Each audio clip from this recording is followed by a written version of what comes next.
and welcome to the Fandom Track here at ConTinual. I'm your host, Gail C. Martin, and tonight we are talking all things Buffy the Vampire Slayer.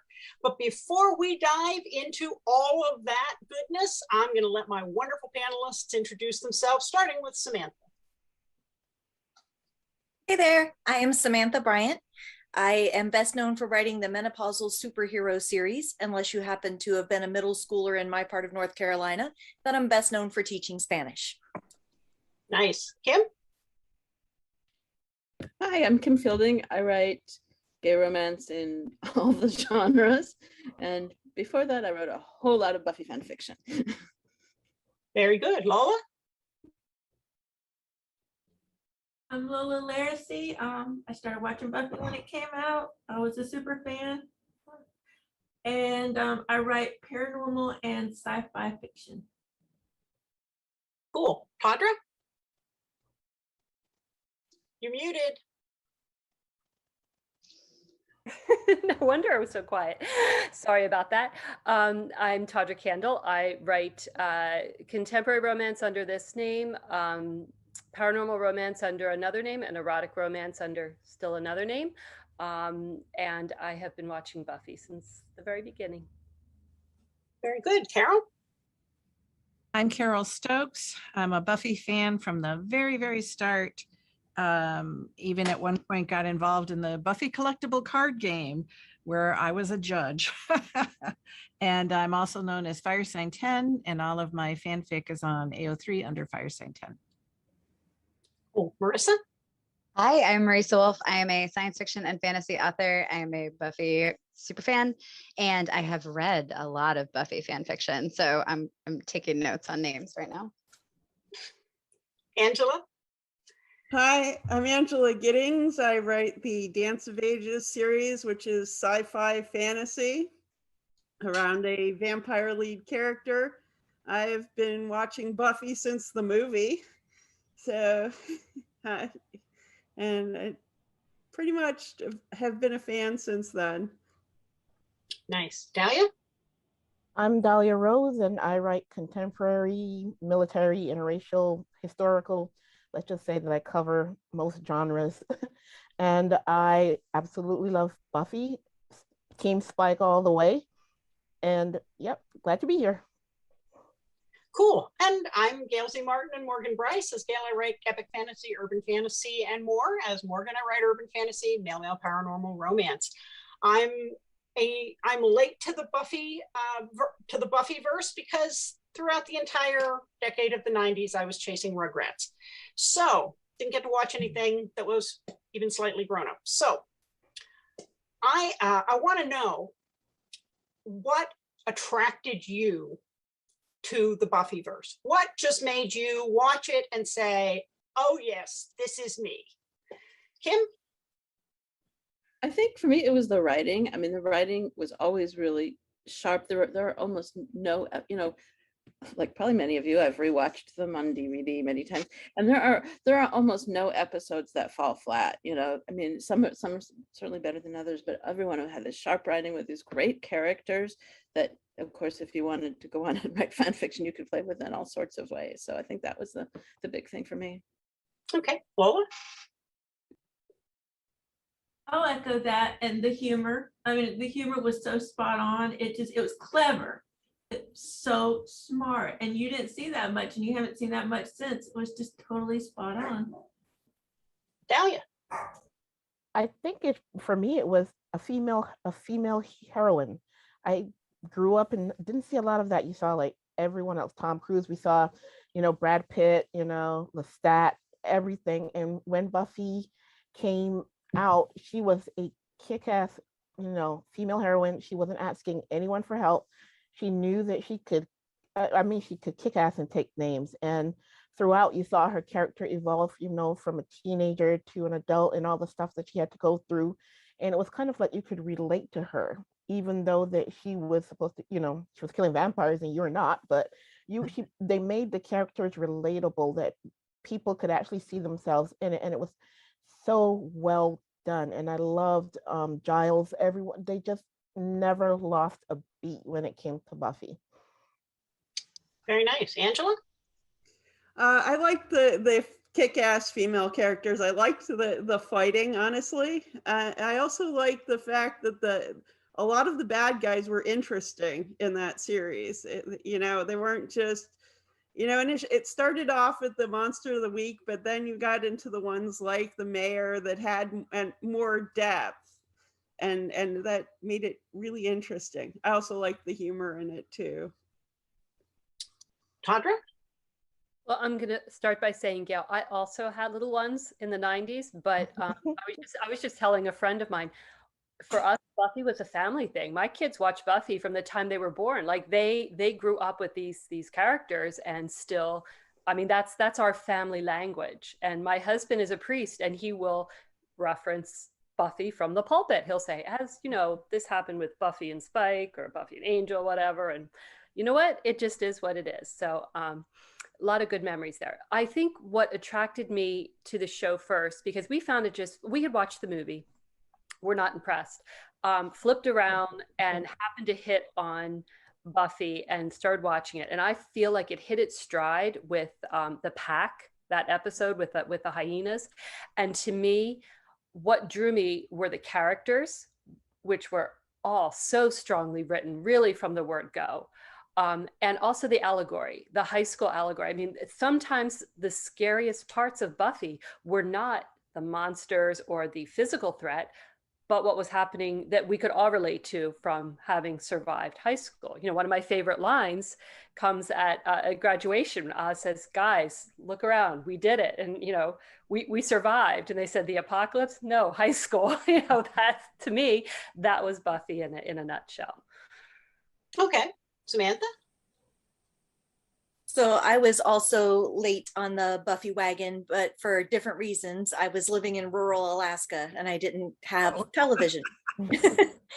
But my mother was a fan. And so when I moved back to the 48, she lent me her videos and I caught up on it real quick. And I watched it with my now 21-year-old kid.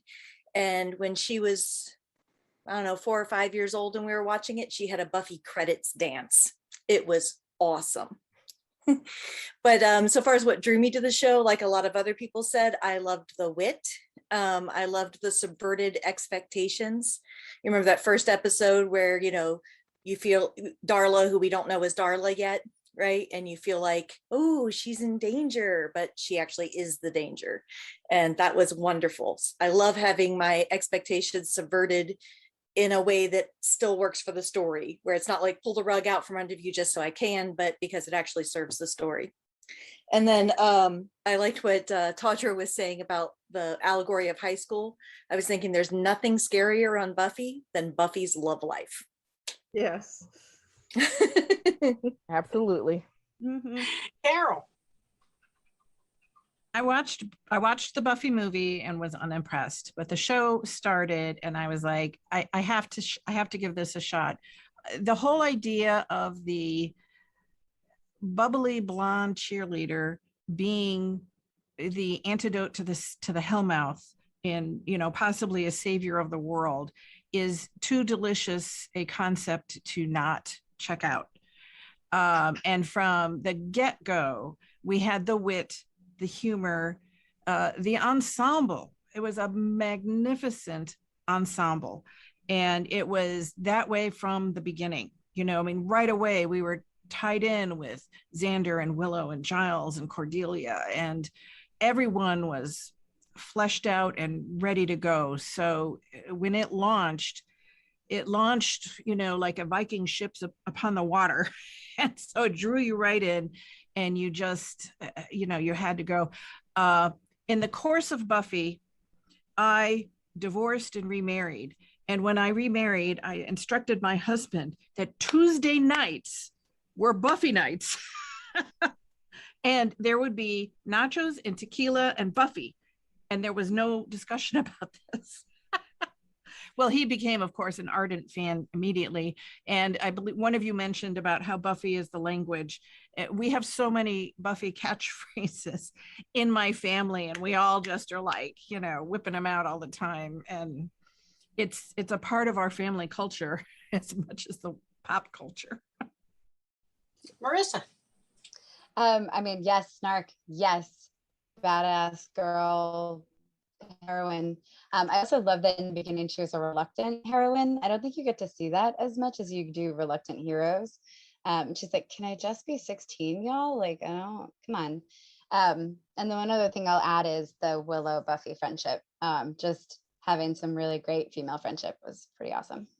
These are all great answers, so that's all I got. Well, I'm going to come back and pick on Carole to start on this one because she brought up my next question, which is the ensemble cast. There wasn't just Buffy. There were all these other characters. Dahlia brought up, Team Spike. And so who were your favorites in the ensemble and why, other than Buffy herself? Carole? Well, at the very beginning, I loved all of them. Xander and Willow. Willow was the quintessential smart, looked down upon nerd, and oh my God, I know I identified with her. As I go through, middle school and elementary school, clutching my little science fiction books and stuff. I totally, the softer side of Sears. I mean, come on. So I totally related to her. Xander was your cute, dork. Cordelia was the snobby girl we all hated. And so, okay, I didn't like her right out of the gate, but I appreciated her character and the actress playing her. She was a necessary foil because we needed something right away to make some conflict there, and that was her. And Giles, who just starts off with a yardstick up his ass and goes through so much growth and so much change and becomes so very, very fond of his charge, and then they were really masterful about bringing on new characters when Spike came in, when even blending in Angel that first season. And let's face it, David Boreanaz was a little, hesitant there, but he really grew into that. And then they bring in Spike, and then they, there are some people that we weren't wild about, but even they played their part and gave us something to chew on and some new way to see Buffy and the world around her. I mean, certainly going to college was a huge shift, and it was a little rough. And I will say that maybe season 6 wasn't everybody's favorite, but I kind of liked the idea of the initiative, and it was a whole new perspective. And that was part of it, was they never just rested on their laurels. Every time they were pushing to a new big bad, a new way to look at things. Let's turn this on its head. I mean, the mayor,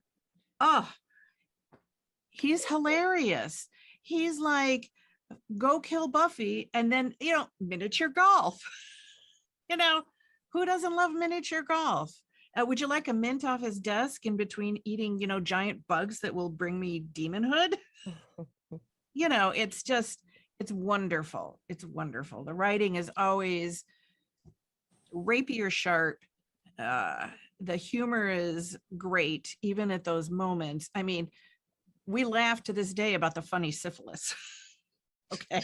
So, I mean, there's just constant, the drama, the darkness, leavened by the humor, with these marvelous performances. Anya, another character that they brought on, and man, she could have been a one-off, and she became this incredibly fleshed out being, who just was really striving to figure things out. What did it mean when there's a body in the living room? What does it mean when these things happen? And she was that outside perspective in a whole new way that nobody else could have given us.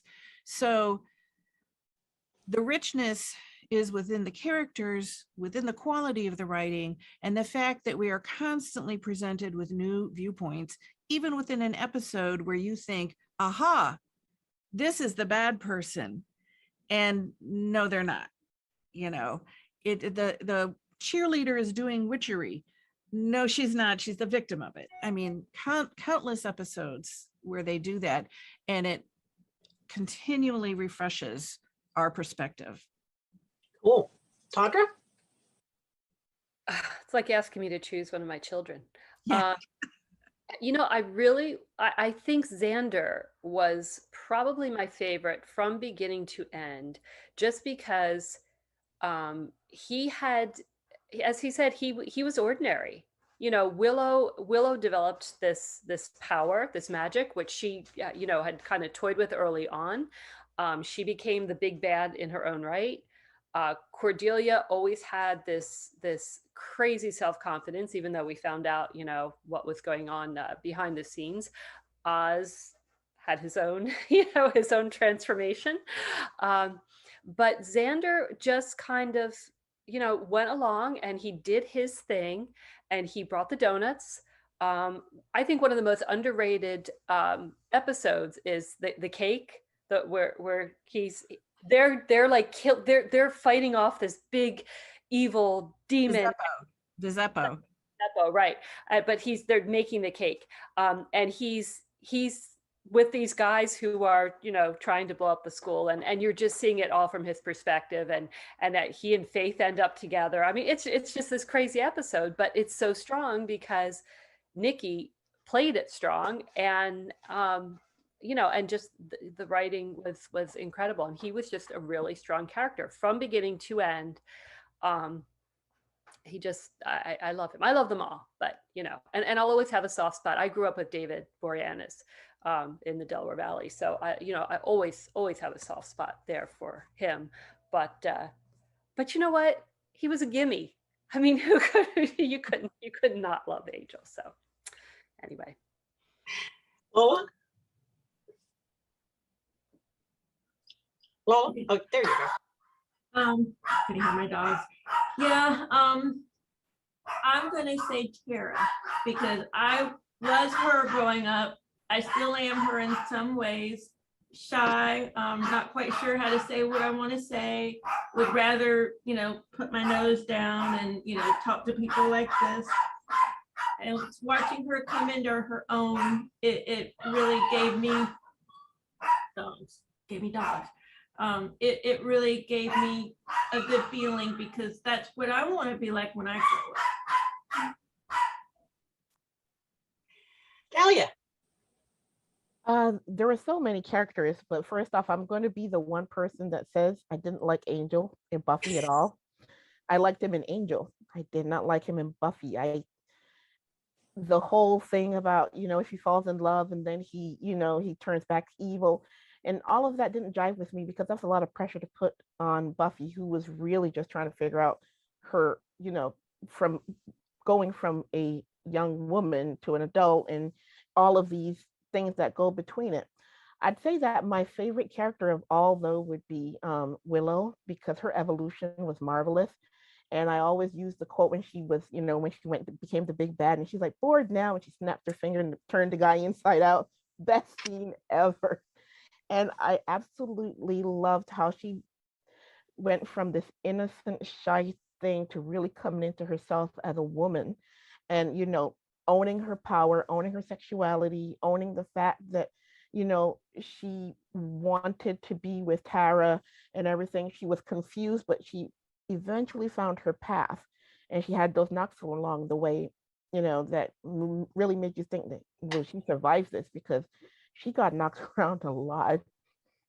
But then one of my other characters, and I'll have to say, is Kendra Young when they brought her in as the second Slayer. For me, that was a pivotal role because first time seeing a Black girl in that role where she was the power and she was the strong one and she was kicking ass and taking names. So I really loved, I wish they had kept her around longer, but I understand that, you know, the story had to move on, but I absolutely loved her character, loved her strength, loved that she was Jamaican because I'm a Caribbean girl.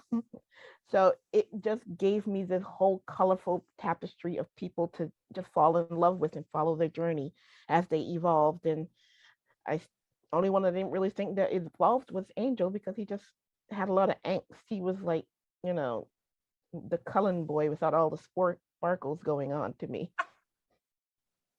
Okay. Angela? My favorites were Willow and Giles.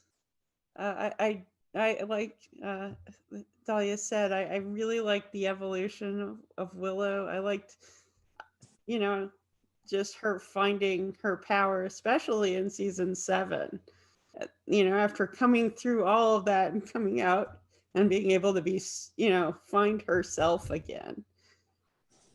And Giles, I just like the slow build of his character where they slowly reveal that yes, he had a past.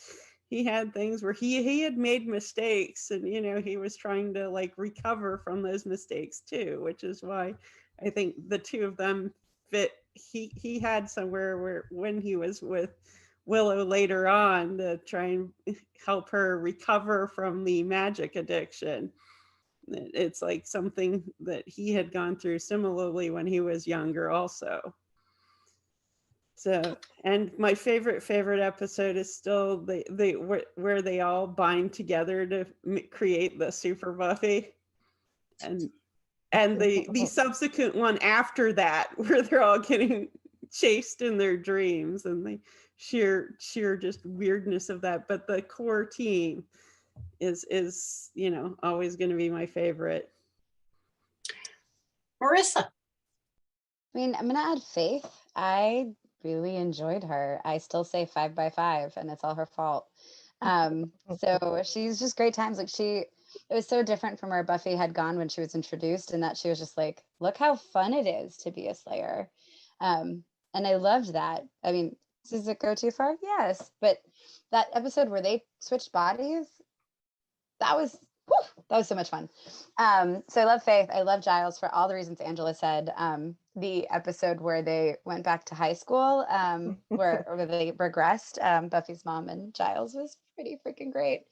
And also, how great is that actor that like I totally believed like that he was a stuffy British professor and that he was a wild bad boy teenager. Delightful. Kim.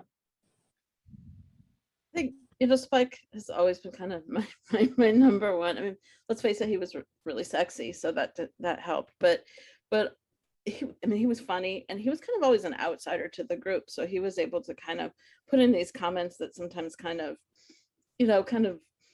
pop the bubble when things were getting a little bit too stuffy or were really insightful. So I like that. I also like the way his character developed. I mean, he was never supposed to be a major character anyway, and they brought him back, and he became, you know, he really changed, but in sort of believable ways. It wasn't like he just woke up and was this whole different person one day. So I liked that. But my other favorite is Giles, and I think I've come to appreciate Giles more as I've gotten older. Maybe particularly because I'm a professor, you know, in my day job. So I can, you know, I am Giles some days, although I rarely kill vampires. But I like how, you know, you do see this sort of bumbling British guy, but at his core, he's this really strong guy who sometimes makes decisions that, you know, maybe wouldn't be the decisions I'd make, but you can understand why he made them. I mean, he's really tough at the core, and I really liked that about him. Plus, just the fact that he's got to deal with all these teenagers and while having a job and all these other things going on. And I thought he was well played and well written. Okay, Samantha. So for me, I think I'd say on which viewing, because the first time I watched it, I definitely first latched onto Willow because, like Carole, I felt like, hey, that's me. But then, you know, the second watching, maybe Giles, and that's also me actually, because, you know, I'm a teacher as well. But I think if you're gonna ask me today, I'm gonna pick Joyce. Maybe because I'm older, you know, I have an adult daughter now too, and her superpowers are not the same as Buffy's, but she's utterly amazing as well. And I just loved what Joyce did for the show with seeming like she might not be an important character, but she was such glue in so many times. I really loved her all the times that you walk in and see Spike just sitting there being friendly with Joyce. You don't even, they were sitting there having cookies and tea together, and you're like, they just had this great heart to heart, and I wish I had heard it. You know, I wanted to know, what did they say? Probably one of you wrote it as fan fiction. Send me a link. And then of course, The Body is the most emotionally affecting episode of the series so far as I'm concerned. Even just thinking about it right now, I feel a little teary. And it's gotten me every single time. There are other shows I've watched where there's like a big emotional impact and it punches you the first time, but when you see it a second or a third time, it loses effect. Nope, not Joyce's death. Joyce's death punches me right in the feels every single time. Well, and that is a great segue into the next question, which I'm going to start with Angela because she brought it up first. And that is, what's your favorite episode? Or if you've already said that, what's your favorite season or story arc? So, Angela. I actually have a bunch of favorite episodes, but the reason I liked that story arc where they finally kind of come together again is it when they went to college, it just kind of it's like throwing a bowling ball into a pond. It just completely shattered everything. And I'm like waiting for them to get back together. So I like that one. I liked the series finale on 7. That one, speaking of ones that get me in the feels when I watch it, just that when every girl that can be a Slayer will be a Slayer. And the different women stand up, young women. That one gets me still. So. Nice. Carole? That is an evil, evil question. I'm always bad at favorites to begin with. Certainly, I adore Hush. Simply masterful performances from everybody. And the gentlemen were so freaking creepy. They spook me every time. I'm still like, whoa. But so many episodes do so many different things in terms of, here's a, when Buffy smashes the bones of the master, and really eradicates that pall on her soul. The Zeppo we see Xander's view where they're all off doing big, beautiful, wonderful things. And he's, living his life, but yet he's defeating zombie teenagers who want to blow up the high school and loses his virginity to Faith. So, so many, there's just too many. There's too many. I can't pick favorites, but everybody gets their moment in the span of the 7 seasons. Everybody has a wonderful character arc. We learn everything about everybody. We know what's behind Cordelia's snobby exterior. We see why Anya the demon doesn't like bunnies. I mean, there isn't anything that I can really think of that's left hanging where I'm like, wish I had known what happened with that. We got to see Angel be evil. We got to see Spike's, enormously, I want to say like aromatic, I don't know, his vibrant love affair with Drusilla. We get to see, the Angel thing where he turns evil. Yes, it's a lot on her and it's terrible, but what a way to illustrate taking that step and entering into this whole new minefield of human relationships and emotions that you think you're going to know what's happening and you don't. There's nobody can say that. So many storylines, so many plot lines, and so many character arcs. And for everyone that you might say, well, that one didn't, I wasn't wild about Buffy working at the Double Meat Palace, but it served its part. And for every moment there, we had her, doing wonderful things and, fighting Cordelia to be homecoming queen, and just so many priceless moments, whether dramatic or humorous. Okay. Lola? I have specific favorites, but I know that they're going to be the same as other people's favorites. So I don't want to deprive people, because it'll sound like a chorus if we all say, hush, hush, hush, the body, hush, hush, one more feeling, the body. So I'm going to pick another one of my favorites, which is Graduation, Part 2. First of all, this is one of the times, I kind of feel like, don't throw things at me. Buffy got a slow start for me. I didn't really start to love it until season 3. That's when I really started going, oh my gosh, this is like the best thing ever. And Tuesday nights became Tuesday nights. And everything was Buffy all the time. This whole arc in season 3 was when I really just started getting a hold of it. And the last episode, when you see the payoff of, I've already forgotten, is it the principal? I've already forgotten who Mayor. ascends, huh? Mayor ascends. The mayor ascends, that's right. When you see the mayor ascend and he turns into whatever he's going to turn into, and the fear of all the classmates and everything. And it's like, well, you've been waiting for this whole time. But you also have that juxtaposed with the relief of it's over. High school's over. We're starting off on something new and we're going to become adults. Because I remember that it was a long time ago, but I remember. Actually, at this point, it hadn't been that long, so I really couldn't remember. Now it's like, I say I remember, but I don't even know if I really remember. But I know there was that feeling of, what does life hold in front of me, and that excitement. And you got that, in addition to monsters and people running for their lives, you got that feeling of what's next. And I really love that. Okay. Tawdra? I have my favorites. But I'm going to jump on something Carole said, jump on with it, about things that are never left hanging.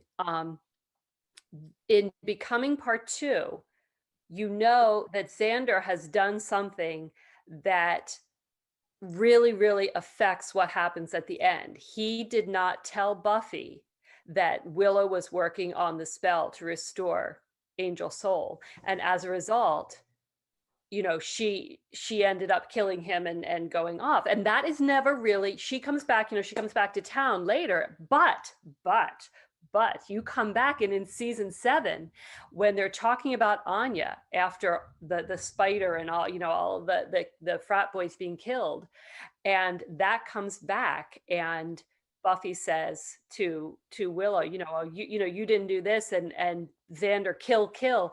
And they finally realize that this has happened. And I just remember at that moment just getting shivers, being like, oh yeah, this was great. I think my favorite episode is actually Restless, because it just encapsulated so much. It was the dream episode at the end of the season with the initiative.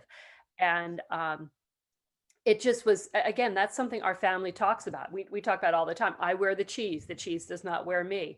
Or I was given to understand that there, the death of a salesman, that there would be, lines in practice. And just the whole craziness of it, yet it all has meaning. And if you go back and deconstruct that episode, it has meaning for what goes forward. There are so many hints about what's going to be happening next. For a less meaningful, deep romp, Pangs just cracks me up every time. The Thanksgiving episode where, Spike makes you made a bear, kill it. I mean, it's also the one with the funny syphilis. The fun syphilis. Yeah. I mean, again, my family, we can recite this whole thing and sometimes do.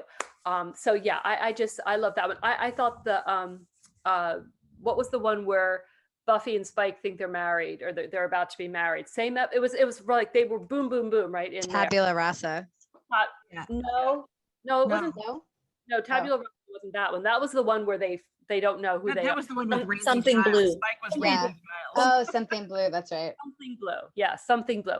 Again, hysterical, because it's just Giles saying, "Can I please be blind again?" Or I guess with Anderson's, "Can I be blind too?" Anyway, clearly I could go on and on, but I won't. Go ahead. Okay. Samantha. So you guys have gotten some of my favorites, and I think it was Lola who said, having a favorite is hard. But I was thinking that so far as like moments that scared me, that got the monster part, the Queller demon always got me. I think the episode's called Listening to Fear. And it's just that creepy thing on the ceiling, and if I remember right, Joyce in this one is sick. And so she's talking to the demon, but you're not, it's not clear at first that that's what's going on. You think she just has a high fever and is acting strange. That one is one that, like, the 21-year-old daughter who had a Buffy credit stance was impossible to scare as a child, really. But that episode, she still won't watch. Cool. Dahlia? You're muted.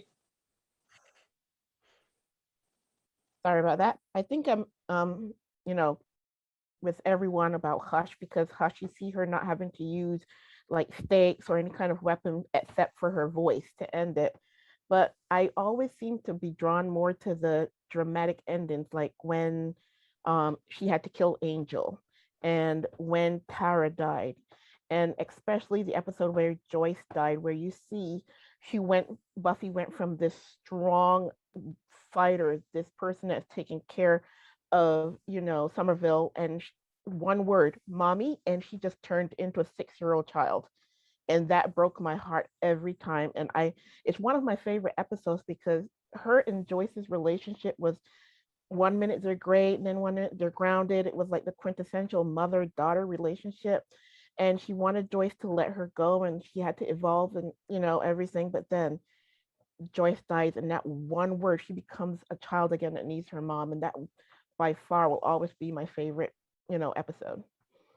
Okay. Marisa? For me, the 1-2 punch of Once More with Feeling and Tabula Rasa, that's why it was top of mind when we were talking about that. Like when they, that takes you through every emotion in a 2-episode piece. Like Tabula Rasa, I was cracking up.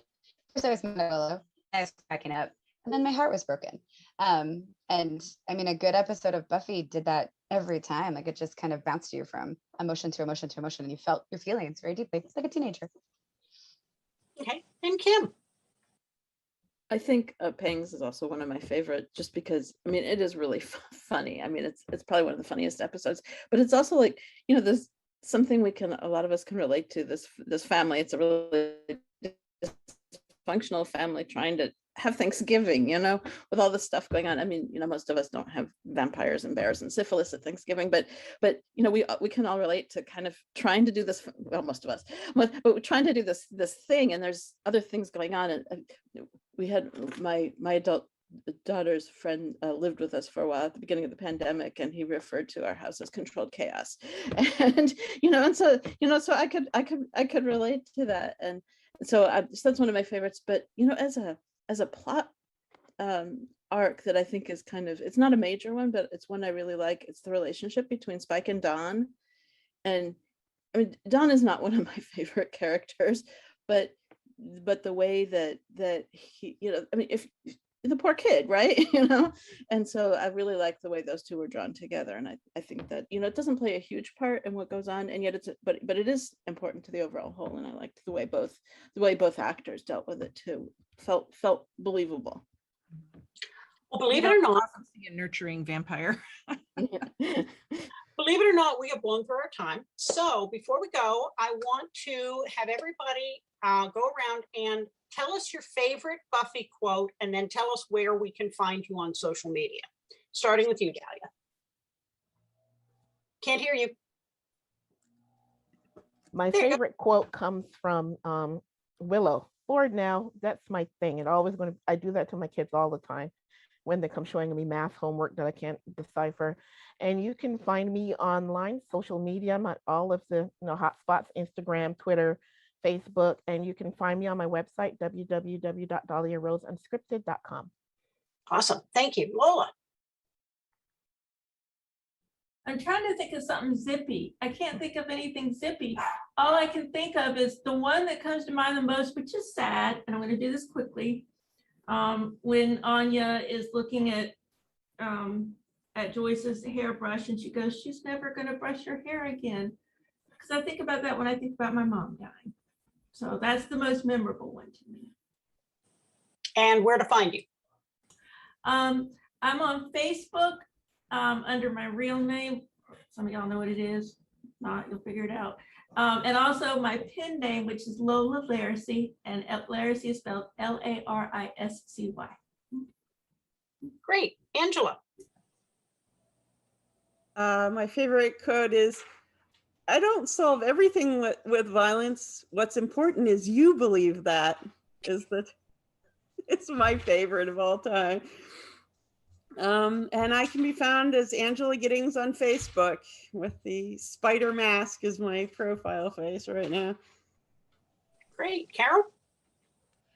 I'm going to cheat. I have two. So for the sad and heartbreaking one is Buffy telling Angel, close your eyes.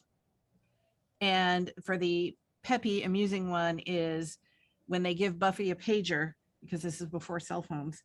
And she says, when the apocalypse comes, beat me. And you can find me True Firesign 10 on Twitter, Firesign 10 on AO3 and WordPress. I'm here on Facebook, in the TFWNC Supernatural group, and lots of times here on ConTinual. Nice. Thank you. Tawdra? My favorite line, it would be very difficult to narrow it down, but the one I use most is, I'm fairly certain I said no interruptions. I use, when she's given it to the council and she, gives them the stare. Yeah. And that's one of my favorites. You can find me Facebook, Twitter, Instagram, TikTok, Pinterest. My website is tawdrakandle.com. And if you just look up my first name, you're going to find me several pages. So anyway. Okay. And Marisa? Bored now for sure. And then I think for sad, when Buffy is about to jump and leave Dawn behind, and she says the hardest thing in this world is to live in it, live for me. So I got my sister into Buffy, and we watched it together and we both maybe bawled. It's fine. So marisawolf.net, or if you like books and you like dogs, you can follow me on Instagram at bookdogs. Cool. Kim? I don't know if it's my very favorite quote, but I like it. It's when Buffy has asked Spike to explain why he's kind of skulking around and asks him to explain it in 5 words or less, and out for a walk, bitch. It's just funny. So that's one of my favorites. I think I have a t-shirt with that on it somewhere.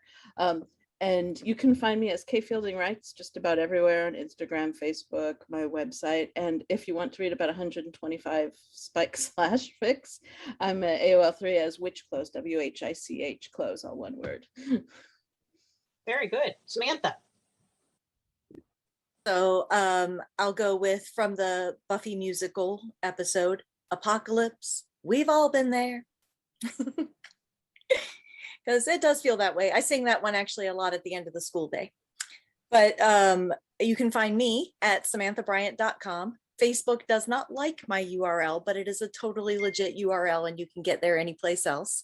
And if you like pictures of nature walks and dogs and occasionally my own kids, you can follow me at Samantha B Writer, just the letter B in the middle, on Instagram or Twitter.